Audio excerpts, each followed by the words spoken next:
তো হ্যালো বন্ধুগণ, welcome back to my channel dream journey. আমি সুদীপ, আর আজকে আমি হরিদ্বারের লোকাল সাইট সিনগুলোর ভিডিও আপনাদের সঙ্গে শেয়ার করছি। তো হরিদ্বারে এলে আপনারা কোন কোন মন্দিরগুলি দেখতে পাবেন লোকালে, তো সেই মন্দিরগুলি আজকে আপনাদের দেখাবো। তো সর্বপ্রথম আমরা চলে এসেছি পবনধাম মন্দিরে। তো হরিদ্বারের ভাগীরথী নগর শান্তিকুঞ্জের পাশে ভূপতওয়ালাতে অবস্থিত এই মন্দিরটি। সপ্ত সরোবর রোডের ঠিক বাম পাশেই এই মন্দিরটিকে দেখতে পাবেন। হরকিপৌড়ি যে ঘাট রয়েছে সেই ঘাট থেকে 3 কিলোমিটার দূরে, আর রেল স্টেশন থেকে 5 কিলোমিটার দূরে, আর বাস স্ট্যান্ড থেকে প্রায় 4.5 কিলোমিটার দূরে এই পবনধাম মন্দিরটি। তো এই মন্দিরটি আমরা হরিদ্বারের কাঁচ মন্দির বলেও জেনে থাকি, কারণ এই মন্দিরের প্রায় সব কিছুই কাঁচ দিয়ে তৈরি।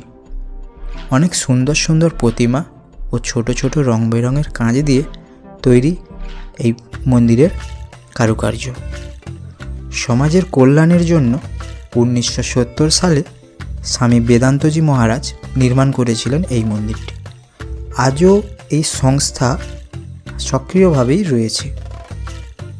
এই মন্দিরে এত সুন্দর কারুকার্য করা রয়েছে কাঁচ দিয়ে, সেটা অন্য কোনো হিন্দু মন্দিরে করা নেই। কি অদ্ভুত প্রতিভা দিয়ে মন্দিরের কারুকার্যগুলি তৈরি করা হয়েছে।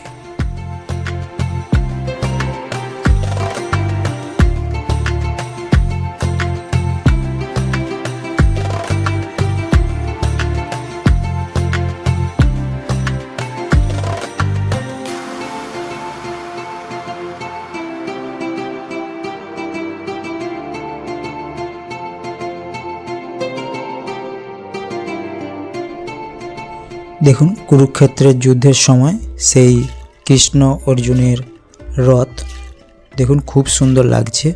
পুরোটাই টুকরো টুকরো কাঁচ, রঙিন কাঁচ দিয়ে তৈরি করা রয়েছে। এই পবনধাম মন্দিরে সাধু সন্ততিদের থাকার জন্য সুব্যবস্থা করা রয়েছে। এই মন্দির গীতাধাম ট্রাস্টের একটি সংস্থা দ্বারা পরিচালিত হয়। এই মন্দিরে দর্শন করার টাইম হলো সকাল 6টা থেকে সন্ধ্যা 6টা পর্যন্ত। পবনধাম মন্দির হরিদ্বারের অন্যতম প্রসিদ্ধ দর্শনীয় তীর্থস্থান। হরিদ্বারের প্রাচীন মন্দিরগুলির মধ্যে একটি। মন্দিরটি তার সুন্দর স্থাপত্যের জন্য বিখ্যাত। আশ্চর্যজনক কাঁচের কাজ এবং শৈল্পিকভাবে ডিজাইন করা মন্দিরের দেওয়ালগুলি বিশেষভাবে আকর্ষণ করে।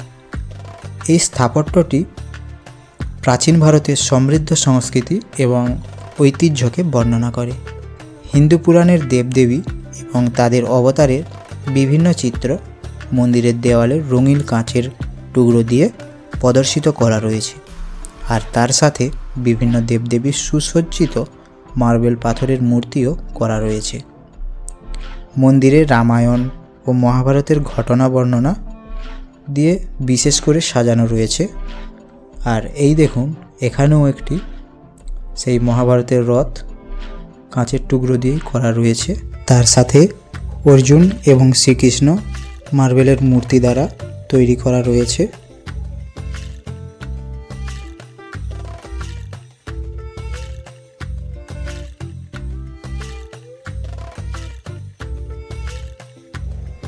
এখানের এই এফেক্টটিকে দেখুন, এত সুন্দর লাগছে। দেখুন, দুই পাশের কাঁচে 3D এফেক্টের মতো আয়নার কাঁচে একটি মূর্তিকে কতগুলি মূর্তি দেখাচ্ছে, দেখছেন?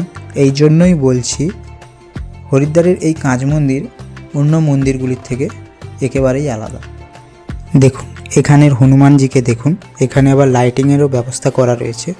দেখুন কতগুলি লাগছে, যেন অনেক হনুমানজি দাঁড়িয়ে রয়েছে।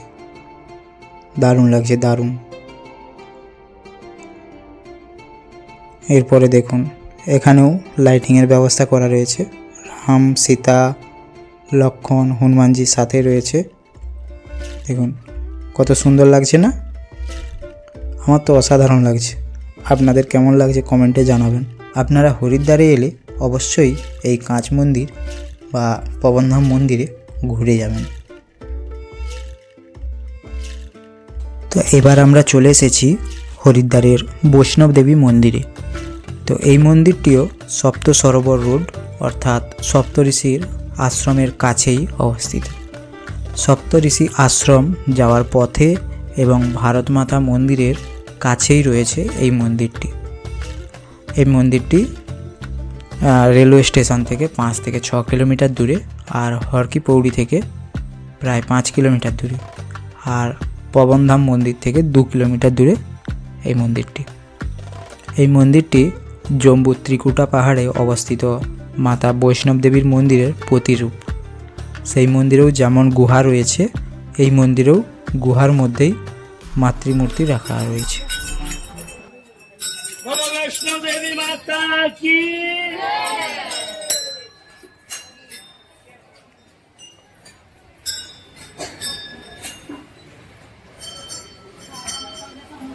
प्रेम से बोलो सारे बोलो कोरापुट वाले पीछे वाले जय माता दी, जय माता दी, जय माता दी, जय माता दी। आ जाओ।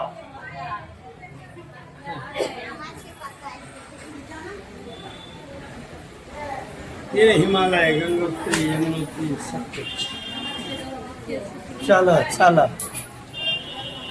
इधर तोहर आडू भी बाहर परोछ है, तोहर कोरापुट तो भी पहुंच, कोरापुट तो पहुंच। हाँ सारे बोलो जय माता दी, बोलो जय माता दी, जाओ जय माता दी, जय माता दी, जय माता दी, जय माता दी, काल रात्रि जय माता दी, महाकाली जय माता दी, जय माता दी, बोल जयकारा सर्वे दरबार की जय।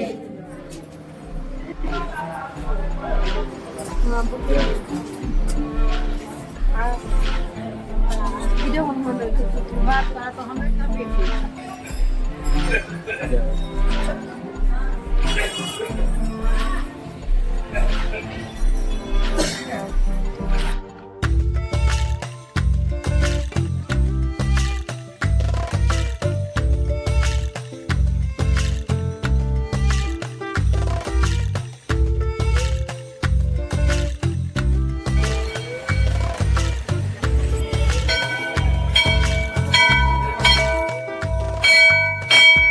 এখানে 12টি জ্যোতির্লিঙ্গও দেখতে পাবেন, আর তার সাথে জগৎপিতা ব্রহ্মাকেও দেখতে পাবেন।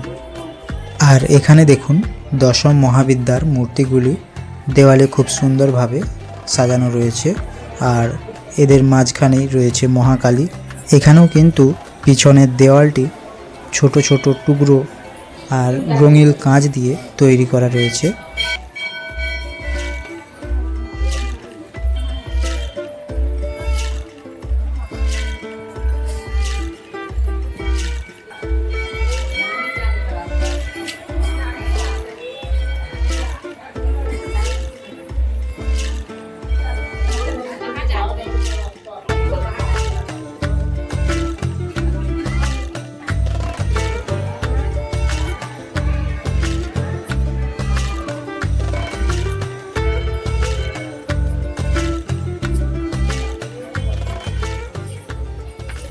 এই দেখুন নিচে থেকে যে গণেশটি দেখছিলেন, এখান থেকে দেখুন কত বড়।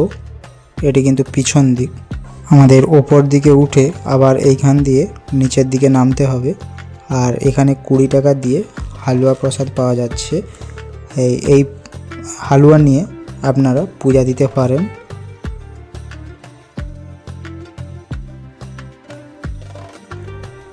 এই বৈষ্ণব দেবী মাতার দর্শনের যে মেন গুহা আছে, যেখানে মাতা বিরাজ করছেন, সেখানে যাওয়ার রাস্তাটি দেখুন।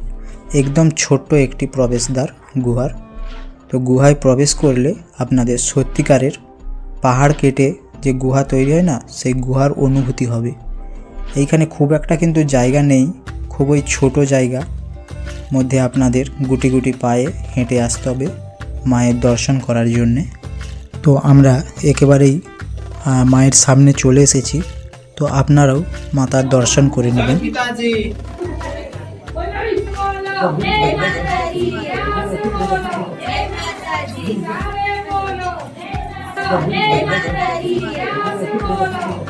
তো মাতা বৈষ্ণব দেবীর দর্শন করে নিন। জয় মাতা দি। এইমাত্র আমরা মাতা দির দর্শন করে বেরিয়ে এলাম, আর বেরিয়ে এসেই এই দেখুন কেদারনাথ। আরও দেখুন ওখান থেকে বেরিয়ে এলেই এই রকম আরও কিছু দেবদেবীর মূর্তি দেখতে পাবেন। আর ওখানে দেখুন পবিত্র অমরনাথ গুহা। চলুন প্রবেশ করি। এখানেও কিছু দেবদেবী রয়েছে, আর তার সাথে শেষনাগকেও আপনারা দেখতে পাবেন। আবার এই অমরনাথ গুহা থেকে বেরিয়ে এলে আপনারা আরও শ্বেত পাথরের কিছু সুন্দর সুন্দর দেবদেবীর মূর্তি দেখতে পাবেন। এখানে যে মেন মন্দির, যেখানে বৈষ্ণব দেবী দেখলেন, ওখানে প্রধানত 3টি দেবী রয়েছে, আর ওনারা হলেন লক্ষ্মী, মহাকালী ও সরস্বতী।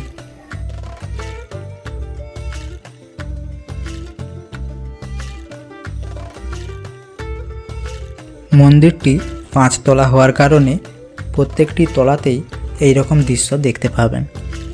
আর এই মন্দিরটিকে অনেকে লাল মাতার মন্দির বলেও জেনে থাকে। মন্দিরটি তার সুন্দর কারুকার্যের জন্যই জনপ্রিয়তা অর্জন করেছে। আর এইখানের মন্দিরগুলিতে আমি দেখলাম যে একটা নির্দিষ্ট মন্দির, তাতে নির্দিষ্ট যে ঠাকুর থাকে তা নয়। একটা মন্দিরে কিন্তু অনেক রকমই ঠাকুর থাকে। বিশেষ করে এই মন্দিরটাই দেখুন, এই মন্দিরটি বৈষ্ণব দেবীর মন্দির, কিন্তু ভেতরে দেখলাম প্রায় সব দেবদেবী এখানে রয়েছেন।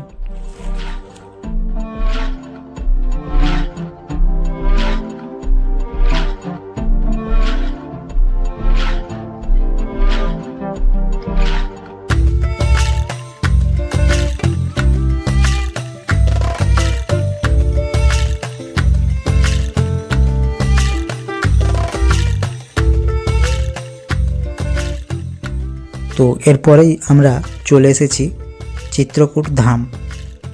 তো বিশেষত এটি একটি আশ্রম, কিন্তু এর মধ্যেও সুন্দর সুন্দর দেবদেবীর প্রতিমা করা রয়েছে। আর দুপাশে দেখুন, এক পাশে হনুমানজি, প্রকাণ্ড হনুমানজি, আর এক পাশে প্রকাণ্ড শিব। তো চলুন ভেতরে প্রবেশ করা যাক। তো এই যে 3টি মন্দির দেখালাম আপনাদের, তো এই 3টি মন্দিরের প্রবেশের এবং দর্শনের কোনো টিকিট লাগে না। আর এই মন্দিরটির মানে এই যে চিত্রকূট আশ্রম, এর প্রতিষ্ঠাতা হলেন স্বামী সদানন্দজি মহারাজ।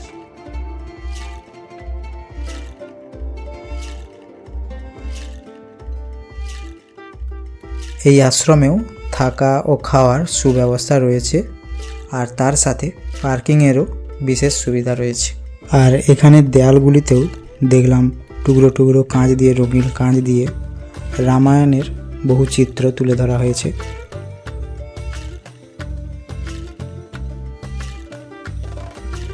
তো এবার আমরা চলে এসেছি শিবানন্দ ধাম।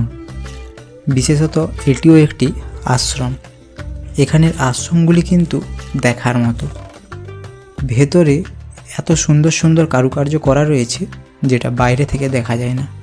আবার অনেকের তো বাইরেই সুন্দর ডিজাইন করে রাখে। তো এই শিবানন্দ ট্রাস্ট ধামের মধ্যে কৈলাসে বিদ্যমান মহাদেবের সুন্দর একটি কলাশিল্প তৈরি করা রয়েছে, আর তার সাথে অনেক সাধু সন্ন্যাসী এবং দেবদেবীরও মূর্তি করা রয়েছে। আর এটা ছাড়াও আপনারা ভেতরে প্রদর্শনী দেখতে পারেন, আর সেই প্রদর্শনী দেখতে গেলে আপনাদের 10 টাকা করে টিকিট কাটতে হবে। আর এর পাশাপাশি 2টি মন্দির দেখুন, এর ঠিক পাশেই রয়েছে এই আচার্য বেলা টেম্পল, মানে বেলা ইন্ডিয়া টেম্পল। তো বাইরে থেকে কি ভয়ানক দৃশ্য দেখানো হয়েছে, ভেতরে কিন্তু শ্রীকৃষ্ণের বাল্যকাল থেকে বড় হওয়ার সব দৃশ্যগুলি সুন্দরভাবে কারুকার্যের মধ্যে ফুটিয়ে তোলা হয়েছে। তার সাথে দেখুন গোবর্ধন পর্বতকে তার কনিষ্ঠ আঙুলে শ্রীকৃষ্ণ তুলে ধরেছেন তার একটি সুন্দর দৃশ্য। আর এর মধ্যেও কিন্তু প্রদর্শনী রয়েছে। তো এখানেও দেখতে গেলে আপনাদের 5 টাকা করে টিকিট কাটতে হবে এবং তার সাথে মোবাইল জমা করে প্রদর্শনী দেখতে হবে।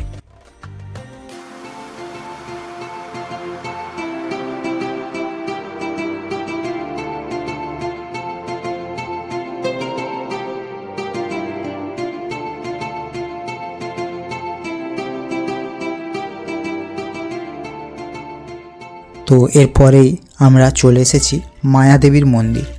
তো হরিদ্বারে প্রাচীন মন্দিরগুলির মধ্যে একটি হলো এই মায়াদেবীর মন্দির।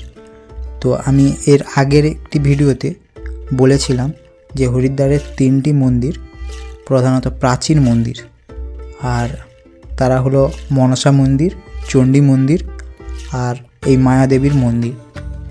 তো মায়াদেবীর মন্দিরকে অনেকে সতীপীঠের 51 সতীপীঠের মধ্যে অন্যতম একটি বলে থাকেন।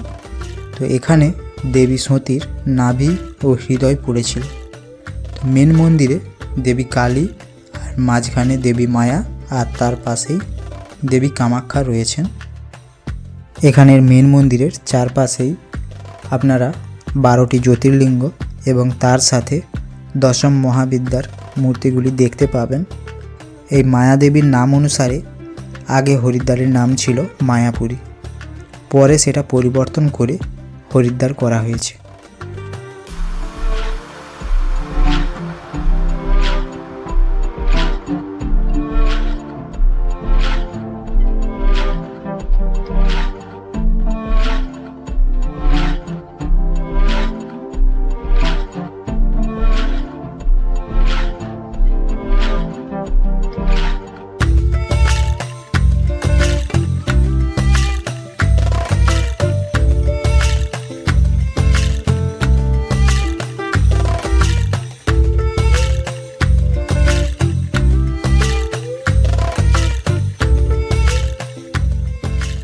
তো বন্ধুগণ, এই মায়াপুরী অর্থাৎ হরিদ্বারের লোকাল সাইট সিনগুলি মন্দিরগুলি আপনাদের কেমন লাগলো সেটা অবশ্যই কমেন্ট বক্সে কমেন্ট করে জানাবেন, আর লাইক শেয়ারও করবেন।